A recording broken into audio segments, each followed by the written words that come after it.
एक तरफ हम भारत को विश्व गुरु बनाने की बात कर रहे हैं, एक तरफ हम बात कर रहे हैं कि भारत एक विकसित भारत बनने वाला है, लेकिन उस विकसित भारत की तस्वीर क्या है?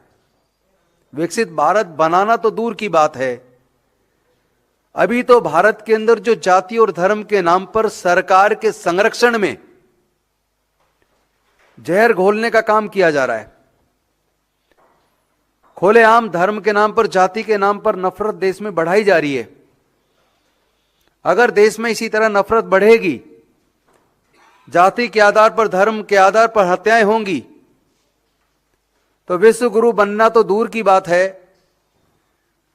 जितना भारत पिछले आजादी के बाद जितनी तरक्की भारत ने 70 सालों में की, केंद्र सरकार के नेतृत्व में, मोदी जी के नेतृत्व में, ये भारत फिर से 14वीं शताब्दी में चला जाएगा। और दुख की बात तो यह है कि योगी जी ने मोदी जी को भी पीछे छोड़ दिया। योगी जी सत्ता का इस्तेमाल, संसाधनों का इस्तेमाल, पुलिस का इस्तेमाल खुलेआम जनता को कुचलने में, दलितों, पिछड़ों, आदिवासी और माइनॉरिटीज को कुचलने में कर रहे हैं। जहां एक तरफ वो बात करते हैं नो टॉलरेंस पॉलिसी है, उत्तर प्रदेश की सरकार ने ही बुलडोजर खोज निकाला, लेकिन वो बुलडोजर अक्सर जाति और देखकर चलता है। जब दलित के ऊपर उत्पीड़न होता है तो वो बुलडोजर नहीं चलता। यहां तक कि पुलिस जितनी एक्टिव दिखनी चाहिए वो नहीं दिखती। अभी आपने देखा होगा, 4 दिन पहले की बात है, लगभग 4 से 5 दिन पहले उत्तर प्रदेश के मेरठ जिले के सरधना थाने के तहत एक लड़की अपनी मां के साथ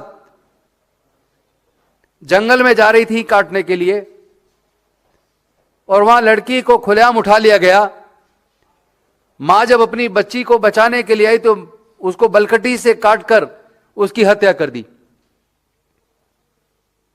और हम लोग जब वहां मिलने के लिए, पीड़ित परिवार को सांत्वना देने के लिए परसों गए,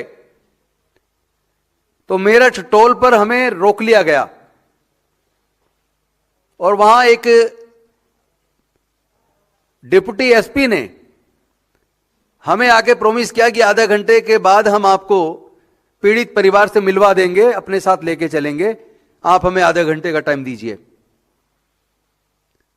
हम लोगों ने उनको आधा घंटे की बजाय पूरे 2 घंटे का टाइम दिया। फिर एसपी साहब आए, एडीएम साहब आए और उन्होंने कहा हम आपको नहीं जाने देंगे। उन्होंने पूरे क्षेत्र को छावनी बना दिया। यानी उत्तर प्रदेश की पुलिस इतनी ताकत अगर गुंडों को समय पे गिरफ्तार करने में और सजा दिलाने में लगाए, जितनी ताकत वो विपक्ष के लोगों को, पीड़ित परिवारों को सांत्वना देने जाने से रोकने पे लगाती है, तो मैं समझता हूं इस तरह के जुल्म हो ही ना।